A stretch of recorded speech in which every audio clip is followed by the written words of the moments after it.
Hello and welcome guys to my channel yours prep. तो आज मैं यूनिट 10 लेकर के आया हूँ आप सभी के सामने। कल मैंने बात भी की थी इस चीज़ को लेकर के कि मैं इलेक्शन कमीशन ऑफ इंडिया के बारे में थोड़ी डिटेल में बात करूँगा कि कितना पढ़ना है और कैसे उसको प्रिपेयर करना है। और मैं इसमें पूरी कोशिश करूँगा कि जितने भी 15 टॉपिक्स जो उसमें दिए हुए हैं उनको अच्छे से कवर किया जाए, बिकॉज इससे एक अच्छी प्लेलिस्ट बनेगी और आपको चीज़ें बेहतर तरीके से समझ में भी आएंगी। मेरा फोकस मोस्टली इंग्लिश मीडियम के स्टूडेंट्स के लिए, बट मैं हिंदी मीडियम मीडियम के स्टूडेंट्स को बोलना चाहूँगा कि प्लीज़ ऐसे इसको समझ लें। वीडियो को हिंदी में ही है एक्सप्लेनेशन, इंग्लिश हिंदी में याद करना इट्स वेरी इजी, नॉर्मलाइज है, क्योंकि हमें मेंस की तैयारी करनी है। सबसे ज़रूरी है मेंस। अगर हमें मेंस के क्वेश्चंस लिखना नहीं आते, अगर हमें पता ही नहीं है मेंस का फॉर्मेट क्या है, तो हम कैसे समझेंगे। उसके अलावा मैं बात करूँगा इसी वीडियो में, आपको डिस्क्रिप्शन बॉक्स में सुदर्शन सर की जो ज्योग्राफी है उसको कवर किया हुआ है सर ने, मैंने नहीं, सर ने। तो उसमें जो मैपिंग वाला पोर्शन है और किस तरीके से उन्होंने झील, नदियाँ, झरने, पहाड़, पर्वत, स्ट्रेट, ये सब कुछ बताया हुआ है उसमें बहुत अच्छे से, बहुत सिंपल वे।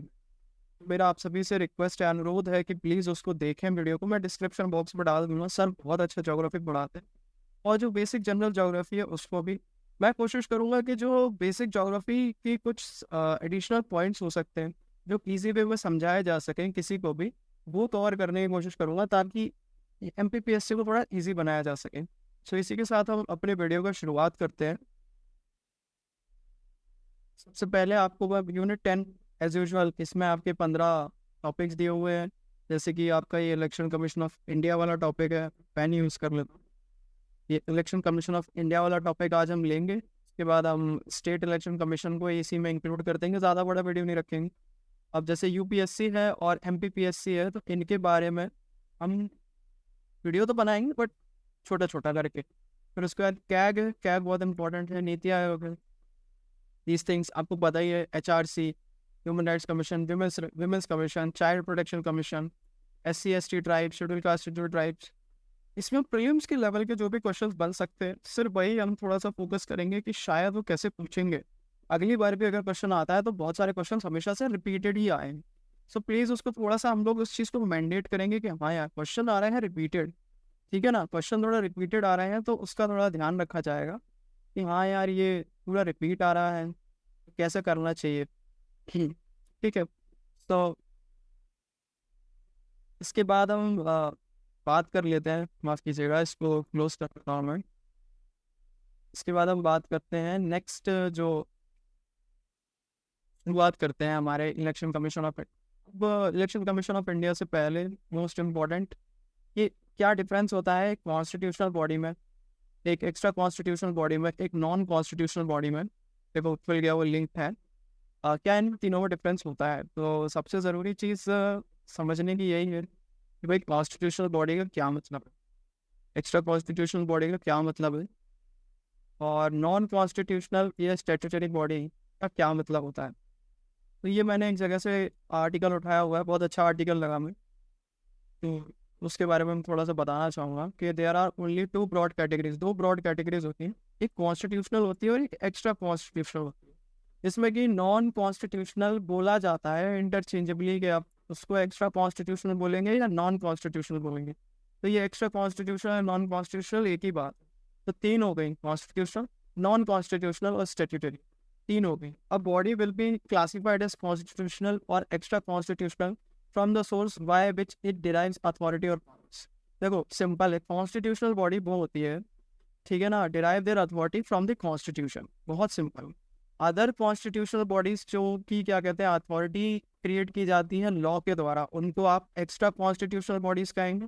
और ऑर्डिनेंस के द्वारा आपको प्रोमोलगेट की जाए या फिर प्रेसिडेंट ने एग्जीक्यूटिव ऑर्डर दिया हो, वो सारी आपकी एक्स्ट्रा कॉन्स्टिट्यूशनल बॉडीज है जो संविधान में हमारे प्रॉपरली प्रॉपरली मेंशन है।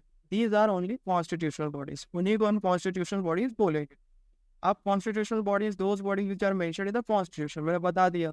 ये पार्ट XB यानी 15 ऑफ द इंडियन कॉन्स्टिट्यूशन में दिया हुआ है। फॉर एग्जांपल है आपका 324 election commission where its composition powers independence stock.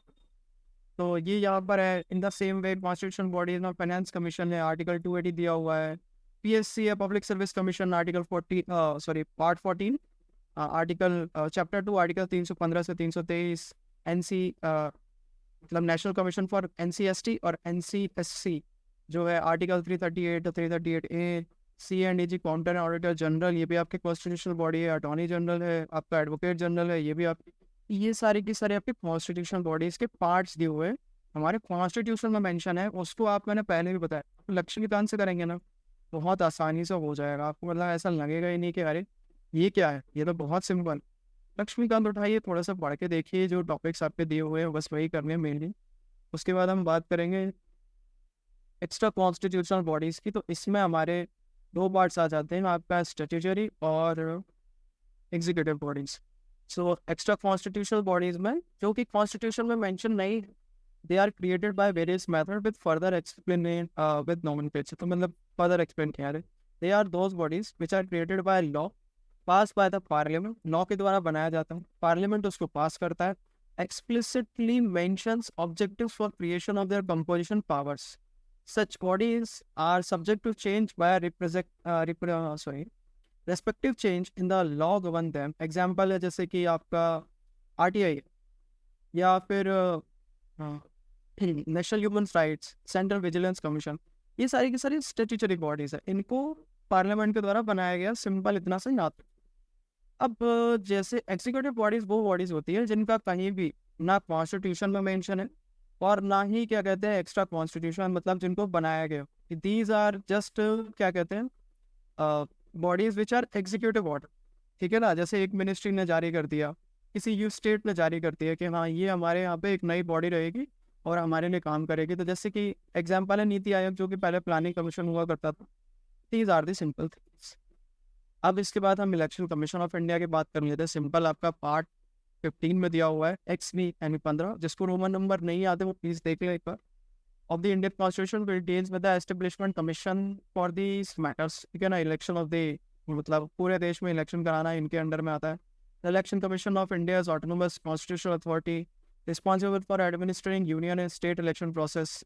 तो स्टेट का भी और यूनियन का भी जो आपका इलेक्शन होता है, लोकसभा का, राज्यसभा का, state legislature in the office of the president vice president of the country, तो ये सारे इलेक्शन कराती है Lok Sabha, Rajya Sabha, state and state के इलेक्शंस वो स्टेट इलेक्शन कमीशन कराता है, बट उसको गाइडलाइन जो भी है वो ऊपर से जारी होती है।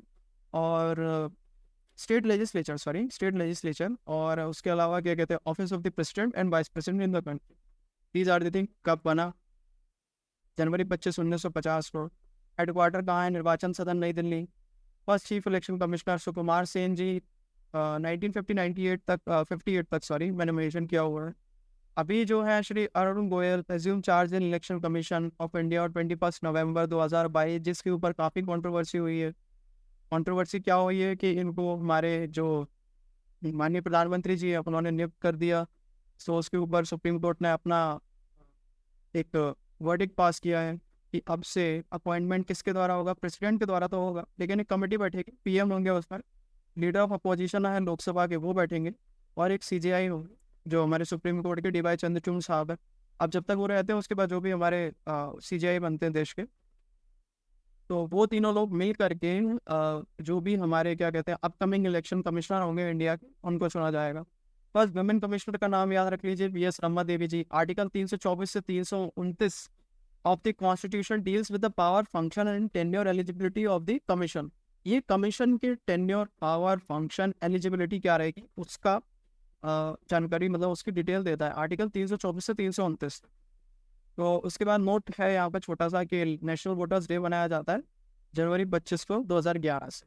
बस वो जनवरी 25 को फाउंडेशन डे है ना, इस वजह से मनाया जाता है। Simple thing, this is not a anything तो याद करना है कि भाई अरे बहुत ज़्यादा बड़ी चीज़ बता दी मैंने। कंपोजिशन देखो, टेन्योर है 6 साल का, 65 साल का, विचेवर इज अर्लियर। अब इसको समझना बहुत ईजी है। जैसे किसी व्यक्ति की एज है जो कि 59 है, उसको अभी चुना गया है इलेक्शन कमिश्नर, तो वो 65 तक ही रह सकता है। अगर उनकी एज 63 है तो वो 65 तक ही रह सकते हैं, उनका कार्यकाल 6 साल का नहीं करना होगा पूरा, उनको सिर्फ एज करनी है। अगर उनकी एज मान के चलिए 58 में वो अपॉइंट हो जाते हैं और 64 तक वो रहते हैं, मतलब 6 साल का ही कार्यकाल रहेगा, उनको रीअपॉइंट किया जा सकता है। वो है ना हमारा जो मतलब अब रीअपॉइंटमेंट का भी पूरा पूरा होता है इसमें प्रोसीजर। तो रीअपॉइंटमेंट होता है, उनको ही दोबारा से रीअपॉइंट किया जा सकता है, बट उनका कार्यकाल तो 6 साल में पूरा हुआ ना, 55 के जब वो 61 में उनका कार्यकाल पूरा हो जाएगा तो फिर वो रीअपॉइंटमेंट का आएगा, तब के तब देखा जाएगा। लेकिन अ, यही माना जाएगा कि या तो 65 तक, 65 से ऊपर नहीं होने चाहिए, या उनका कार्यकाल ओवरऑल 6 साल का हो चुका है।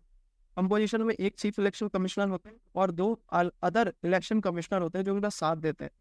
इसके बाद हम बात करेंगे, ये part 15 of the constitution deals with these matters. Constitution provisions मैंने बताया 324 से लेकर 329 तक होता है। 324 में आपका सुपरिंटेंडेंस, डायरेक्शन, कंट्रोल कैसे दिया जाएगा, इलेक्शन कैसे होंगे, उसके बारे में बताया जाए। Vested election commission, control of the election to be vested in an election commission. ठीक है, तो कैसे होंगे वो सारे इलेक्शन कमीशन। पढ़ भी रहा हूँ, थोड़ा सा बता भी रहा हूँ, मेरे को भी याद होता चलता है। 325, no person to be ineligible for inclusion or to claim to be included in a special electoral roll on the ground of race, religion, caste और sex। किसी भी व्यक्ति को अलग से एक वो नहीं दिया जाएगा, क्या कहते हैं, वोटिंग का अधिकार या फिर किसी भी तरीके का अधिकार कि भाई तुम स्पेशल हो, तुमको है ना क्या कहते हैं अलग से स्पेशल राइट दिए जाते हैं। किसी को भी किसी भी तरीके से नहीं दिया जाएगा, ना रिलीजन के आधार पर, ना रेस के आधार पर, ना कास्ट के आधार पर, ना लिंग के आधार। 326, election of the House of the People to the legislative assemblies of the state to be based on the universal adult suffrage। तो हाउस के जो लोग हैं उनका लेजिस्लेटिव असेंबलीज के, स्टेट्स के, उन सभी का इलेक्शंस के बारे में यहाँ पे दिया हुआ है। और 327 में आपका पार्लियामेंट के provisions with respect to election to the legislatures, parliament के प्रोविजंस दिया हुआ है इसमें। फिर 328 में power of legislature of a state to make provision with respect to election of such legislature. Vidhan Sabha, Vidhan Parishad होता है ना, उसमें जो स्टेट का लेजिस्लेचर होता है उसके पास पावर होती है कि वो किस तरीके से इलेक्शंस कंडक्ट कराना चाहता है, उसके लेजिस्लेचर के, such legislature. 329, part two interference by courts in electoral matters. तो एक दिया गया है कि हाँ कोर्ट ज़्यादा इंटरफेयर नहीं करेगा। अब जैसे एक तरह के केसेस होते हैं उसको कोर्ट ले जाया जाता है, बट दीज आर जुडिशरी के, क्या कहते हैं, जुडिशल रिव्यू के अंडर में आता है। तो this things are to be highly, क्या कहते हैं, समझने वाली। बस आप ये समझ लीजिए कि bar to interference by court in electoral matters के ऊपर आर्टिकल 329, बस दैट्स इट। इससे ज़्यादा समझेंगे तो हमें थोड़ा सा और प्याज को छीलना पड़ेगा, बहुत डिटेल में जाना पड़ेगा, दैट इज़ नॉट अभी नीडेड। फिर रेजिग्नेशन एंड रिमूवल प्रोसीजर। अब रिजाइन भी कर सकते हैं, हमारे जो इलेक्शन कमीशन है वो रिजाइन भी कर सकते हैं। तो किसको दे देंगे? सीधा प्रेसिडेंट को रिजाइन कर, भाई जिन्होंने अपॉइंट किया है वही आपके, क्या कहते हैं, जो है उन्हीं को रिजाइन करोगे। अब अपॉइंटमेंट में मैंने पहले भी बताया, अपॉइंटमेंट में ये कमेटी बैठती है, उन लोग कमेटी से पता चलता है, कमेटी के लोग बैठेंगे उससे पता लगता है कि ये अपॉइंट किए जाएंगे। लेकिन अपॉइंटेड में प्रेसिडेंट, कमेटी बनाएंगे, पीएम फिर उनको प्रेसिडेंट साहब को, हमारी द्रौपदी मुर्मू जी को मतलब जो भी नोटिस होता होगा उनका ऑफिस गेजेटेड जो भी रहता होगा नोटिस, उसको देते होंगे, माननीय राष्ट्रपति जी उसको साइन करते होंगे और उसके बाद अपॉइंटमेंट वो देते होंगे। इसी तरीके का प्रोसीजर होता है। सेम दिस थिंग यहाँ पे भी है। और अगर उनको रिजाइन के अलावा अगर उनको हटाना हो, और he may be removed from the office of the same manner, जैसे कि प्रूवन मिसबिहेवियर प्रूव हो जाए, इनकैपेसिटी प्रूव हो जाए एट द जज of the supreme court by the parliament. मतलब पार्लियामेंट ये बोल दे कि भैया उनमें क्षमता नहीं है, भैया वो मिसबिहेव कर रहे हैं, या फिर वो किसी भी तरीके से इनअप्रोप्रिएट पर्सन है, तब उनको रिमूव किया जाएगा, जिस आधार पर सुप्रीम कोर्ट के जज को किया जाता है। अब रिमूवल के लिए क्या रिक्वायरमेंट? रिमूवल के लिए स्पेशल मेजोरिटी लगती है। स्पेशल मेजोरिटी मतलब 2/3 members present and voting and more than 50% of the total strength of the house. तो जितने भी लोग यहाँ पे मौजूद हैं, मतलब मान के चलिए 500 मेंबर्स प्रेजेंट हैं, उसके 2/3, मतलब उसके 2/3 करने हैं, और उसके बाद टोटल स्ट्रेंथ कितनी है उस दिन, ठीक है, वो सपोर्ट करनी चाहिए, 51% पे होनी चाहिए। तो दिस इज द थिंग, उसको जोड़ के जो भी रिजल्ट आता है वो स्पेशल मेजोरिटी से रिमूव होता है। अब इसमें क्वेश्चन कैसे बनेंगे, एमपीएससी में कैसे पूछ रहे हैं? सबसे पहले तो वो आपसे ये पूछेंगे कि हेडक्वार्टर कहाँ पे है? Obviously new Delhi. First chief election commissioner Shri Kumar Sen, ठीक है। करंट अभी जो है उनका नाम पूछ सकते हैं, 3 आपके क्वेश्चन हो गए। फर्स्ट विमेन का पूछ सकते हैं, PS रमा देवी जी, उनका पूछ सकते हैं, ठीक है। उसके बाद टेन्योर पूछ सकते हैं, 6 साल 65 साल, 6 साल 64 साल, 6 साल 63 साल, 5 साल कर सकते हैं अपॉइंटेड बाय प्रेसिडेंट। और ये भी दे सकते हैं अलग से, पीएम भी दे सकते हैं, अपोजिशन ऑफ लीडर भी दे सकते हैं, लीडर ऑफ अपोजिशन सीजीआई भी दे सकते हैं। कितने अपोजिशन के मेंबर हो सकते हैं ये? एक, यहाँ से 2 3 4 5 6 7, 7 क्वेश्चन बने सिंपल। ये कॉन्स्टिट्यूशनल बॉडी है कि नॉन कॉन्स्टिट्यूशनल बॉडी है, ये पूछ सकते हैं 8। अब इसके बाद है ना, अगर वो पूछना चाहें बहुत ज़्यादा, अगर आपको टफ बनाना हो तब शायद वो डेट पूछेंगे, 9 क्वेश्चन होता है।